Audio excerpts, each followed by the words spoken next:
All right, today is Wednesday, November 8th, 2023. This is 1 year away from the presidential election, if I'm not mistaken. You're listening to ALI-M.O.N.Y, A-L-I-M-O-N-Y, Ali, Mayor of New York. What if I ran for mayor? What if I was placed in the position? These are some ideas, some thoughts as to what I would do. Although, let it be known, I really don't want to be mayor or a politician. I think I like the idea of it as an actor, as a small-time comedian in New York City. I like the idea of being mayor. The reality of it is probably way more work that I'm equipped for. But I would do the best I could. Like if someone put me in the position, if we treated the whole island of Manhattan as like a desert island, we'd crashed here and the people had spoken and said, look, you seem pretty cool.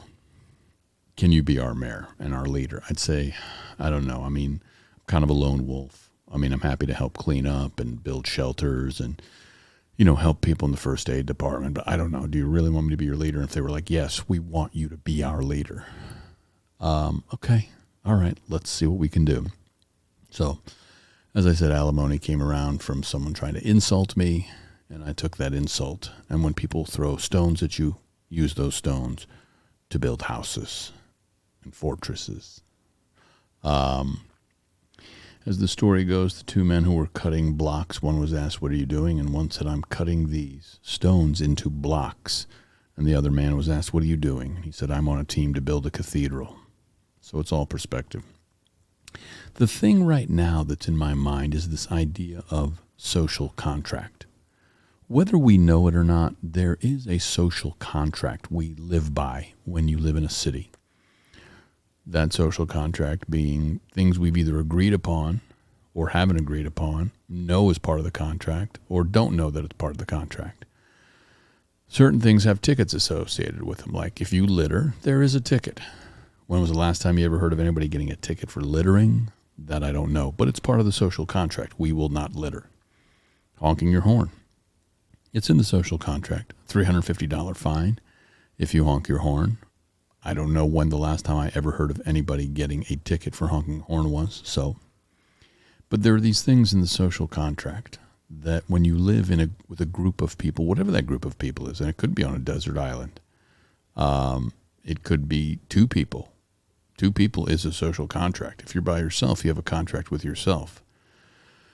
That gets more challenging in a way because you're the one who has to kind of agree to do things and not do things. But two and more, there's a social contract. When you live in a home with other people, you have roommates, there's a social contract. Whether it's spoken or unspoken, usually fights, arguments come from the unspoken, meaning I thought I could just leave my dishes in the sink and someone would put them in the dishwasher. No, that's not part of the social contract. Social contract has to be clarified. If you use a dish and it's dirty, rinse it and put it in the dishwasher. It's one more step. Don't leave it in the sink for other people to clean up. And that's what happens right now in the city. There's a lot of people leaving sinks in dishes when they could put them in the dishwasher, meaning just garbage, littering. And, it's tough. When you see a pile of garbage, you think just by putting your bag or your garbage by the pile, you're making it easier, but you're just littering. You're just littering on a pile of garbage. So you're littering on top of littering. So it may make you feel good. You may think, look, I'm actually putting my garbage where there's other garbage. It's not a garbage can. It's just part of the street where some people have started putting garbage because somebody put a bag there and they didn't pick it up, and then someone else said, well, hey, it's already a bag of garbage. I'll put my bag of garbage here. Then some guy says, well, I'll just put my wrapper here. You have to think about things in terms of like, what if everybody did it, right?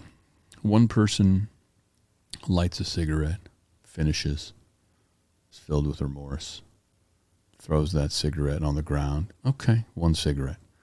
But if everybody started doing it, the order of magnitude increased. The city would be blanketed with a carpet of cigarette butts. I think you have to look at everything like that. What if everybody did it? See, the people who honk horns, they're really probably, 10%, maybe 20% of the people. Most people don't honk their horns. It's just they don't want to do it. It's just, if it's an emergency, fine. And then there are other people who basically have worn out their horns, where the horn is honked, that part of the leather is worn out. And they're probably worn out.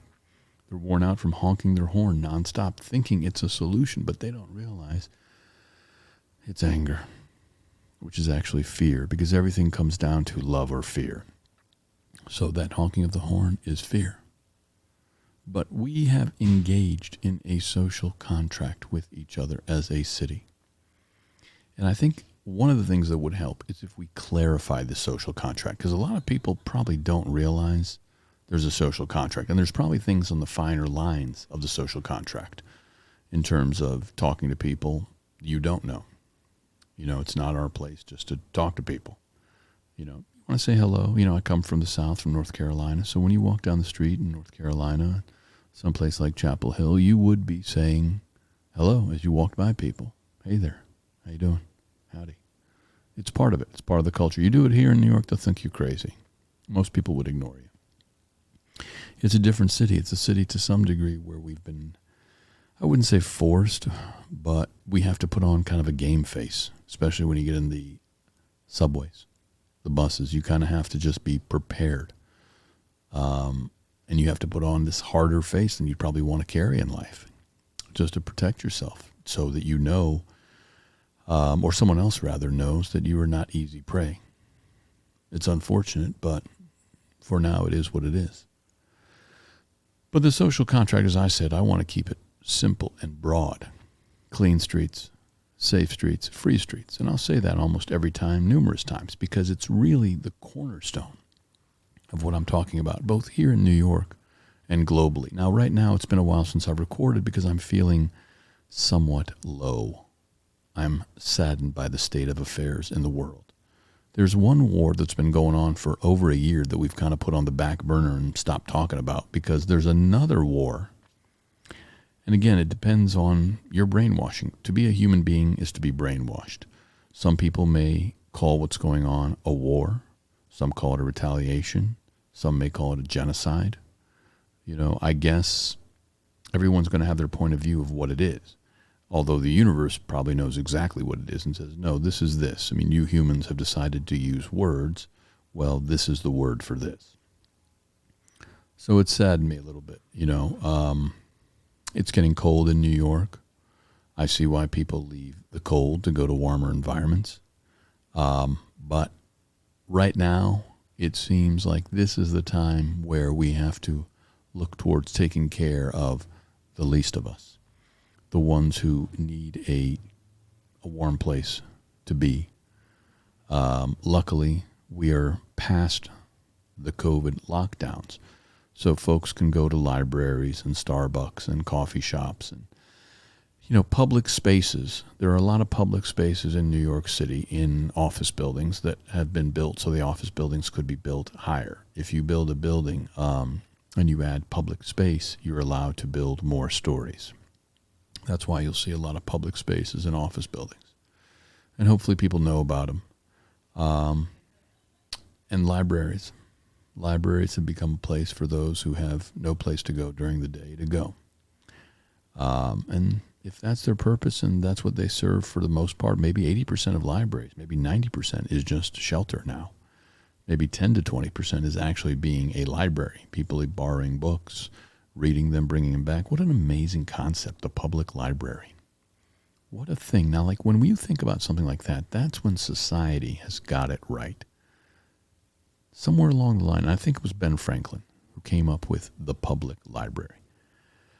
If you get a card, right, and you're able to check out books, I don't think it even costs anything for a card. I think you can go into any public library in New York City. I think you have to show some type of identification, though, because if you take a book out and you don't return it, there are going to be late fees. You know, they've got to do something about that, you know, because otherwise people would be taking books. But who's going to buy books to sell them? Whenever I go by a bookstore, I always see like racks of shelves outside in the dollar book bin. So whenever I'm hemming and hawing about putting out one of my books, fake books, I mean, I don't know why I call them fake books. They're real books. They're words. I believe in them. But I guess I just think of real books like To Kill a Mockingbird, Catcher in the Rye, Lord of the Flies, 1984, Animal Farm. Those I think of as real books that will stand the test of time. And as I've said, I think Animal Farm would be a phenomenal book for a global reading list, or even a New York City reading list, where everybody in New York City read it, or at least the children. So that's why it's been a while since I've recorded, because I've just been feeling kind of like, wow, powerless in the face of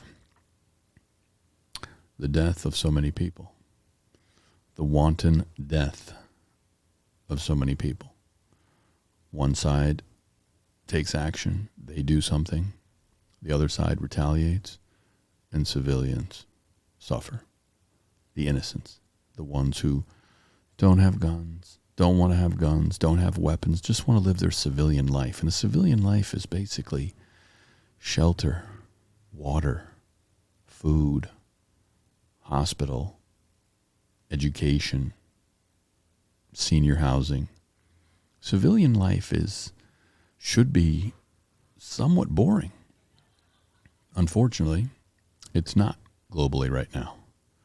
Civilians have become casualties of war. So that's probably why it's been a while since I've recorded from 14 to 15, but we've been posting them. They're out there. And I guess it's trying to find who is interested in listening to these, and also for me to talk out loud with my ideas and concepts. One of the ones I want to talk about today, aside from the social contract, which I think has to be clarified, we have to kind of clarify, what is the social contract? What do we ask of each other? Are we going to run red lights? Are we going to ride bicycles on the sidewalk? Are we going to ride scooters on the sidewalk? I mean, again, I see folks who have come here from developing nations, and that's one thing I've learned lately, that calling another nation, or a nation that someone has come from, a third world nation, is somewhat derogatory. So it's better to say a developing nation. And when you look online, YouTube, what have you, and you see images of these developing nations, the way they drive around in traffic, the vehicles they have, their challenges are far greater than ours in New York City. So when people are coming here, they're immigrating from developing nations. They've come from a world where they don't even consider riding on the sidewalk side saddle in a bicycle as a thing. They're like, what's the problem? I'm in control of my bicycle. I'm riding it side saddle. I've got a giant Grubhub, box on the back of it.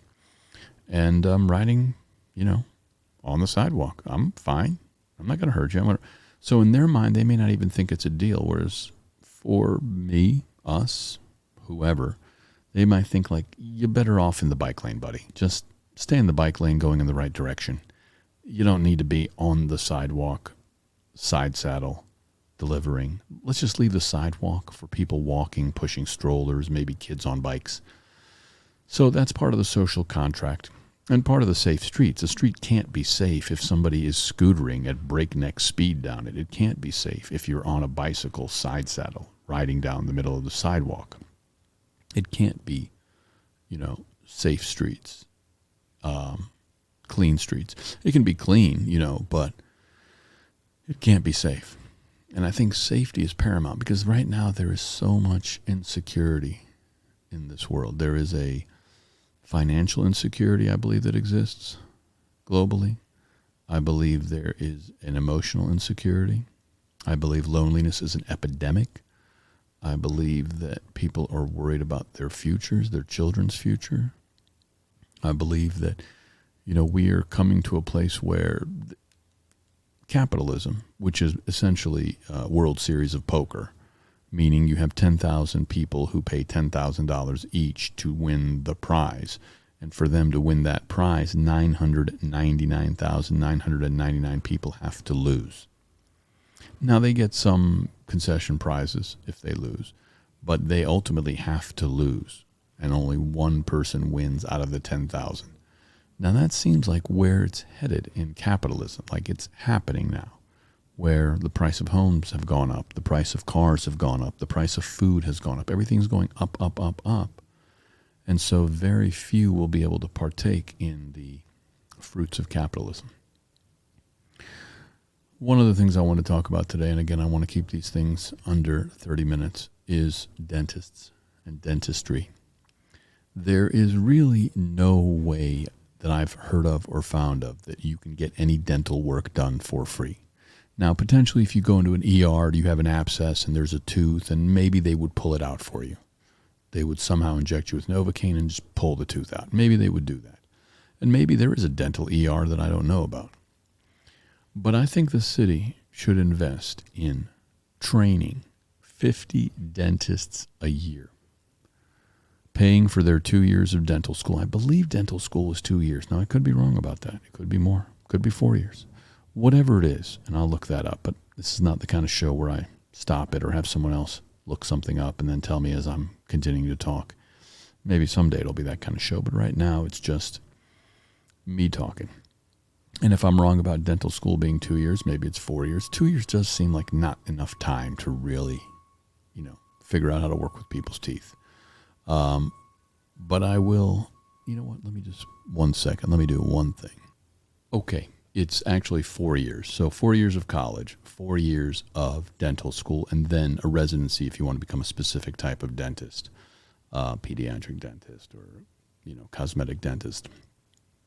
So 4 years, okay, all right, but still, that doesn't take away from the idea. The idea is that the city, and at least New York City, should invest in paying for dentists' education, 50 of them a year. And so those 50 dentists, when they're done in 4 years, would practice 2 to 4 years. So if New York City paid for 4 years of dental school, you'd give back 4 years to New York City to treat those who do not have the funds for dentistry. Now, I don't know how this works. A dentist might go, well, no, I got to build up my practice. That first 4 years after dental school, I got to start somewhere. I got to begin building a clientele. I got to spread the word. It's not easy what we do. So a dentist may have their own perspective, but there may be folks out there, and it could be globally, who are like, I will come to New York. I will be trained as a dentist, and then I will do 4 years of dentistry in New York City. I would say 50 dentists trained would be 10 per borough. And then maybe you're setting up 5 dentist shops with 2 dentists per shop, along with dental hygienists. Regardless, I'm trying to find a solution where the city says, look, we have money. Let's put that money into at least helping people with their teeth. And then the people who become these dentists, after 4 years, they'll probably have a lot of experience because a lot of people are going to be coming to them. I mean, it could borderline be war level, catastrophe level dentistry where you're just doing dentistry all day long, right? And then maybe other dentists who are also dentists in New York, they say, you know what, I'm a dentist, I got a great practice, I'm going to come in and pick up a day. I'm just going to come in for 1 day a week, 1 day a month, and I'm going to just be one of the other dentists to help you out. Now, I'm sure there's a lot of well, what about all the dentists who people are paying? Now they're going to get free dentistry? No, this dentistry is for those who are the least among us, the most impoverished. Everyone else will probably go about their business. They'll probably use the insurance they have or figure out what they've been doing with dentistry. But those who have no options, the unhoused, the folks who are just don't have the funds, but their teeth hurt and they need to get a cleaning. They need to get something looked at. They need to get a cavity filled. A toothache, pain in your teeth, pain anywhere really, just kind of knocks you out of the moment. It's hard to stay in the moment and live in a world of gratitude. As I said, every leader should kind of tell us, what are you leading by? What is your touchstones? I'd like to lead through gratitude, being grateful for what I have, what the city of New York has and what we all have here on earth in terms of the sun and the water and the what have yous, because really, as I've said before, everything aside from global warming is kind of a distraction. It's happening. It doesn't feel like it's happening now because today is just a chilly day in New York City in November, but it's happening. And if we want to say, no, it's not happening, okay, why don't we just act as if it's happening in case it is happening, because it seems like it's happening. But even though global warming is an existential threat, we still have to fix New York. That's all we can do. As I've said, the best thing I can do for New York City is try to keep the businesses we run clean and organized and sweep our side of the street and the other side of the street. That's what I can do for New York.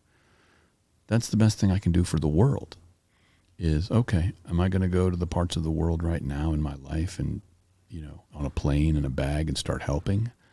Maybe in a movie, maybe in some moment of epiphany. It's possible. It happens to people. And I think the people who feel things right now, they just feel things deeply. You could probably hear that. Maybe you can, maybe you can't. It's a vehicle backing up and hearing the beeps as the public storage facilities beside us across the street. It's slightly dystopian to see a 17-story public storage facility right across the street. It is what it is. You start a business, you go in there for whatever reason.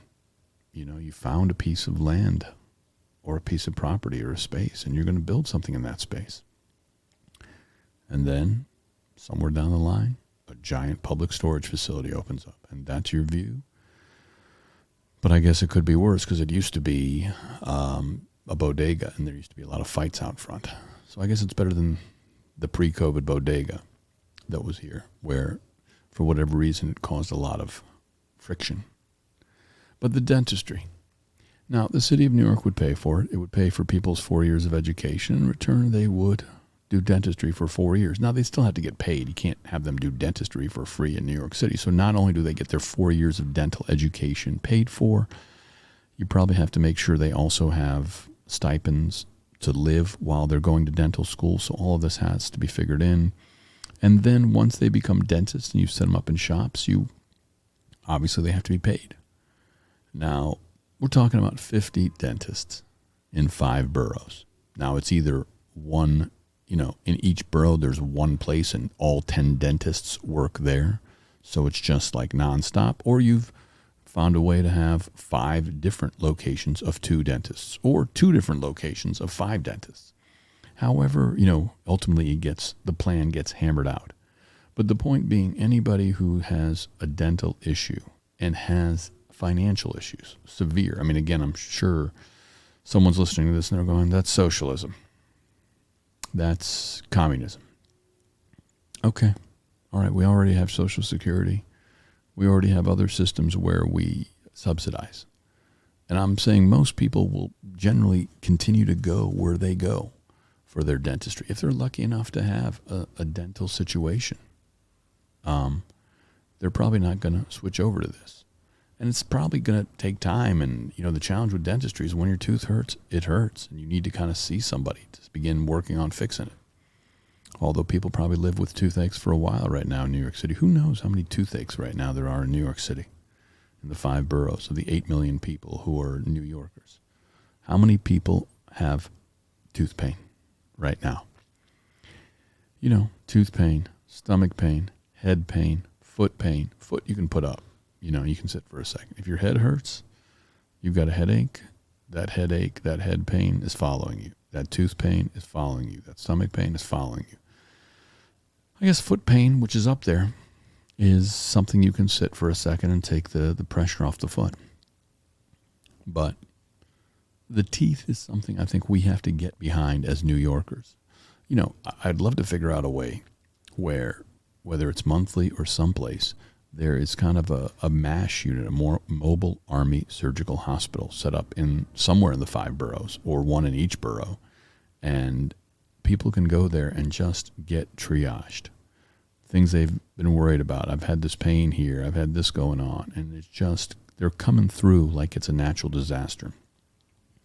There are places on Earth right now that there are natural disasters and there are man-made disasters. And again, I don't, at this point, rather not talk about the specifics because I can mention war, and most likely there'll always be some war going on. So whether someone listens to this now or they listen to this in 10 years, they may think, he must have been talking about this war.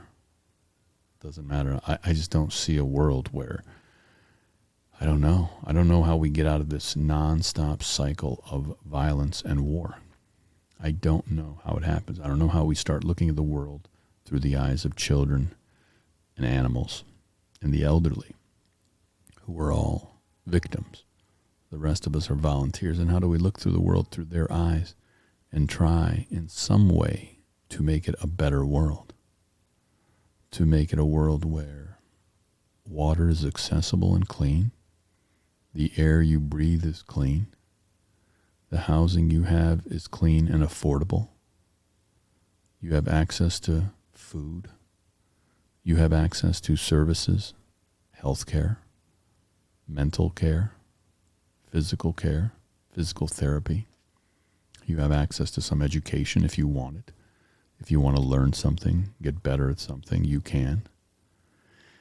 The list is not infinite in terms of what it takes to have a decent society with a social contract and people who are happy. And again, I don't necessarily believe everyone has to work. Some people just can't work. It's not for them. And you think to yourself, well, they should do something. Okay, maybe they can sweep up a little bit. Maybe they can clean up here and there.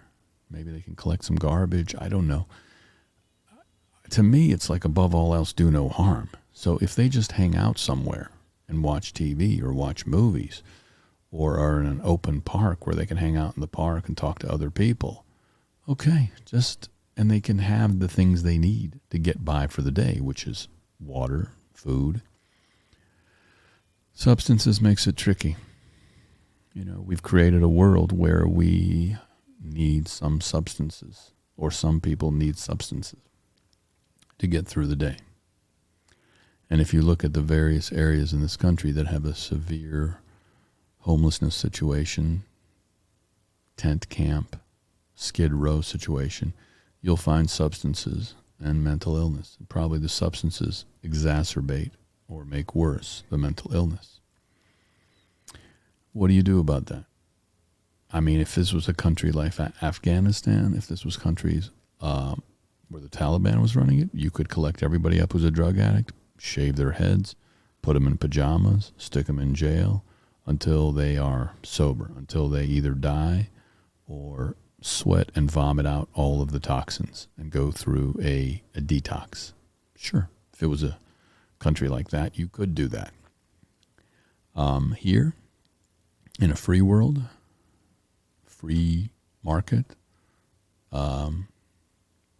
freedom of speech, hopefully, freedom of press, it's in the hands of the people. They have to want to. So, again, it's leading by a few simple adages. And for me, I'd rather lead by judge not lest to be judged, because everything has to kind of go through the filter of there, but for the grace of God go I. That could be me.